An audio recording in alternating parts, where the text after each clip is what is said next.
بسم اللہ الرحمن الرحیم۔ السلام علیکم۔ دروازے پر زوردار دستک ہو رہی تھی۔ میں نے گھبرا کر وقت دیکھا تو رات کے 2 بج رہے تھے۔ میں پریشان ہوتی ہوئی اٹھ گئی کہ اس وقت کون آ سکتا ہے۔ میری چھوٹی بہن بھی پریشان ہوتی ہوئی اٹھ گئی، مجھ سے کہنے لگی تم کمرے میں ہی رہو، میں جا کر دیکھتی ہوں۔ شہر کے حالات بھی تو بہت خراب ہیں، اسی لیے اگر رات کے اس پہر کوئی دروازے پر تھا تو ہمارا ڈرنا تو بنتا ہی تھا۔ تھوڑی دیر بعد مجھے چھوٹی بہن کی حیرت میں ڈوبی ہوئی آواز آئی کہ تم یہاں اس وقت؟ میں چونک کر باہر آئی کہ دیکھوں تو صحیح اس وقت کون آ گیا جسے چھوٹی بہن اندر بلا کر بات کر رہی ہے۔ میں باہر گئی تو اپنے سامنے اپنی بڑی بہن کو دیکھ کر تو میں جیسے سناٹے میں ہی آ گئی۔ میں اسے کافی سالوں بعد دیکھ رہی تھی۔ وہ مجھے دیکھتے ہی جلدی سے آگے بڑھی اور میرے گلے لگتے ہوئے سرگوشی میں کہنے لگی مجھے تم سے اکیلے میں ضروری بات کرنی ہے۔ میں تھوڑی دیر کے بعد اپنے حواس میں واپس آئی اور اسے لے کر دوسرے کمرے میں آ گئی۔ مجھے اس کی اچانک اور اس وقت آمد کا مطلب بالکل سمجھ نہیں آ رہا تھا، جبکہ ہمیں تو ایک دوسرے سے بات کیے سالوں گزر گئے تھے۔ دوسرے کمرے میں آ کر میری بہن مجھ سے کہنے لگی کہ اگر تم کچھ دنوں کے لیے مجھے اپنے گھر پر پناہ دے دو گی تو تمہیں کوئی اعتراض تو نہیں ہوگا۔ میں اس کی بات سن کر چونک گئی کہ آخر اس کو پناہ کیوں چاہیے۔ کہنے لگی مجھے معلوم ہے اماں گھر پر نہیں ہے، اسی لیے میں یہاں پر آئی ہوں۔ مجھے صرف کچھ دن اپنے گھر پر پناہ دے دو، اس کے بعد میں کہیں اور ٹھکانہ کر لوں گی۔ اس نے مجھے وجہ تو کوئی نہ بتائی، تو میں نے بھی زیادہ اصرار کرنا مناسب نہ سمجھا کہ وہ خود ہی 1-2 دنوں میں مجھے ساری بات بتا دے گی۔ اس کے پاس کپڑوں کا صرف ایک ہی بیگ تھا۔ مجھے تو یہ تھا کہ شاید اب وہ کچھ دن یہاں پر رکے گی، مگر دوسرے دن رات کے 12 بجے اچانک مجھے کھٹپٹ کی آواز آئی تو میں چونک کر اٹھی اور باہر آ کر دیکھا کہ وہ باہر کا دروازہ کھول کر جا رہی ہے۔ میں نے اسے آواز دے کر روک کر پوچھا کہ تم اس وقت باہر کیا کرنے جا رہی ہو، مگر اس نے میری بات انسنی کر دی اور تیزی سے وہاں سے چلی گئی۔ میں باہر تک گئی مگر اب دور دور تک اس کا کوئی نام و نشان نہیں تھا۔ میں پریشان ہوتی ہوئی واپس آ گئی کہ وہ مجھے بغیر بتائے اس طرح کیسے جا سکتی ہے اور کیوں۔ اس کے کمرے کے سامنے سے گزری تو اس کا بیگ بھی وہیں پر موجود تھا۔ میں حیران ہوئی کہ اگر اسے جانا ہی تھا تو کم سے کم اپنے کپڑے ہی لے جاتی۔ اچانک میری نظر شیشے کے سامنے پڑی تو مجھے ایک بار پھر چونکنا پڑا، کیونکہ وہاں پر ایک خط رکھا ہوا تھا جو شاید میرے لیے ہی تھا۔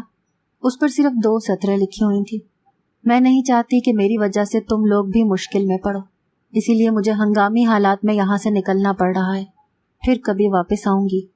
یہ پڑھ کر میں الجھن کا شکار ہو گئی کہ آخر باجی کو اتنی ہڑبڑی میں کیوں جانا پڑا اور وہ کس مشکل کی بات کر رہی تھی۔ میں تو کل سے یہی سوچ سوچ کر پریشان ہو رہی تھی کہ باجی کا شوہر کہاں ہے، وہ اکیلی کیوں ہے۔ 3 سالوں سے ہماری اپنی باجی سے بول چال بند تھی، کیونکہ اماں نے ہمیں سختی سے منع کر رکھا تھا کہ ان سے کوئی رابطہ نہیں کرنا۔ اصل میں باجی نے اپنے پہلے شوہر سے طلاق لے کر اپنی مرضی کی دوسری شادی کی تھی، جس کی وجہ سے خاندان میں کوئی بھی ان سے خوش اور راضی نہیں تھا، سب ان سے ناراض تھے۔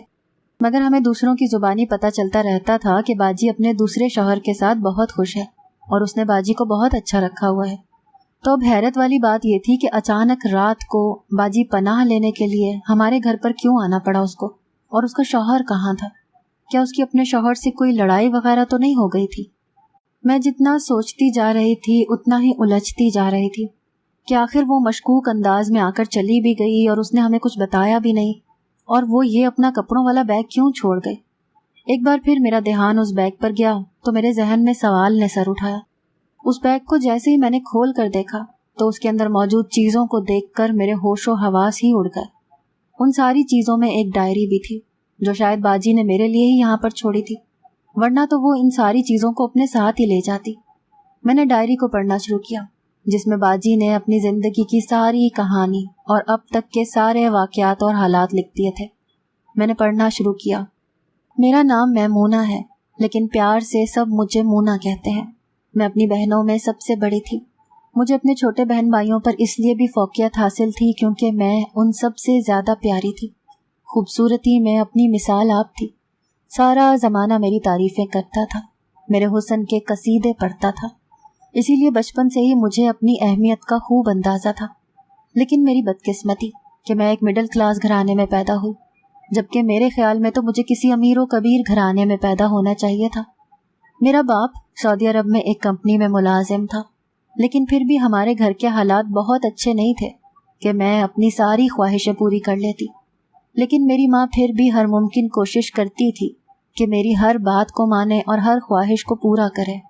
مجھے پڑھائی کا تو اتنا خاص شوق نہیں تھا، لیکن مجھے باہر گھومنا پھرنا بہت پسند تھا، اسی لیے میں نے میٹرک کے بعد زبردستی ضد کر کے ایک کالج میں داخلہ لے لیا۔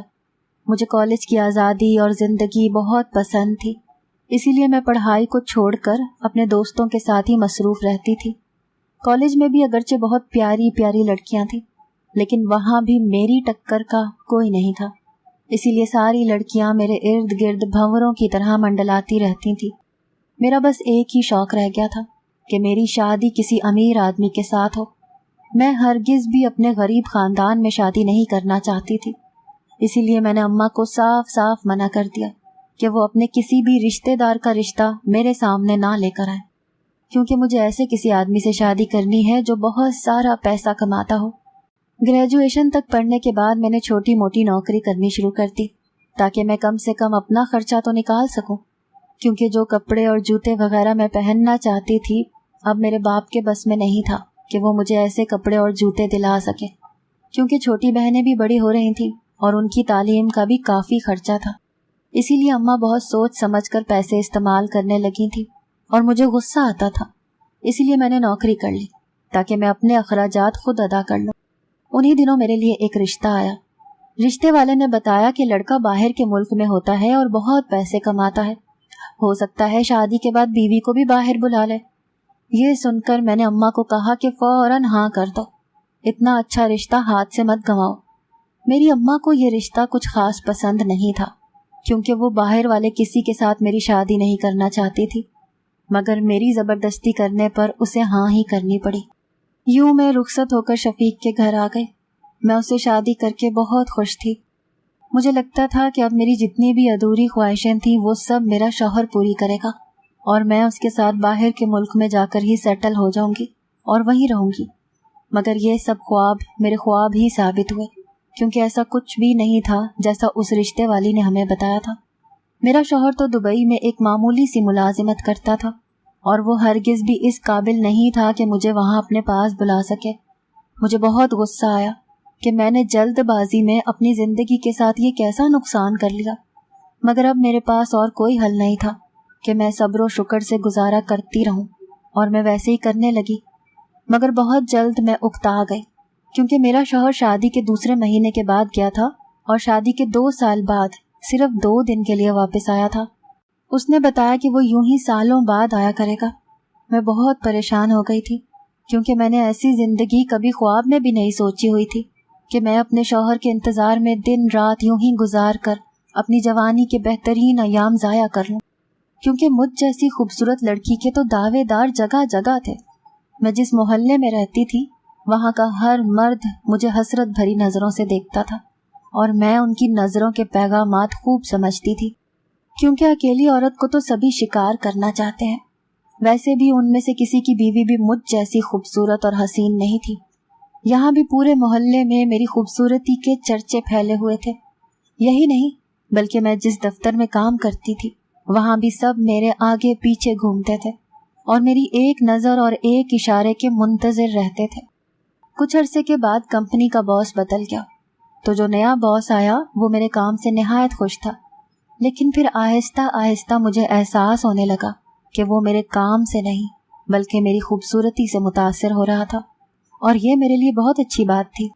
باس نے ہماری یہ کمپنی خرید لی تھی، اس کا مطلب تھا کہ اس کے پاس بہت زیادہ دولت تھی۔ میں نے بھی جان بوجھ کر اس کو ایسا تاثر دینا شروع کر دیا جس سے اسے لگے کہ میں اسے پسند کرتی ہوں، کیونکہ میں کسی بھی صورت اپنی خوش قسمتی کو کھونا نہیں چاہتی تھی۔ میرا شوہر 2 سالوں بعد گھر آتا تھا تو میں اس کی محدود سی تنخواہ میں اپنی خواہشیں بھی پوری نہیں کر پاتی تھی، اسی لیے میں نے سوچا کہ مجھے بھی اپنے مستقبل کا فیصلہ کرنے کا پورا حق ہے۔ کمپنی کا باس بہت ہی امیر تھا، وہ مجھے نہایت قیمتی تحائف بھی دیتا تھا، اسی لیے میں نے فیصلہ کر لیا کہ میں اب اسی سے شادی کروں گی۔ میں نے ڈائری بند کر دی، کیونکہ پڑھتے پڑھتے مجھے پتہ ہی نہیں چلا تھا کہ کب صبح کی اذانیں ہو گئی۔ مجھے باجی کے بارے میں اتنا سب کچھ تو نہیں معلوم تھا، میں صرف یہ جانتی تھی کہ باجی کی پہلی شادی ہوئی تھی اور انہوں نے اپنی مرضی سے دوسری شادی کرنے کے لیے پہلے شوہر سے طلاق لے لی تھی۔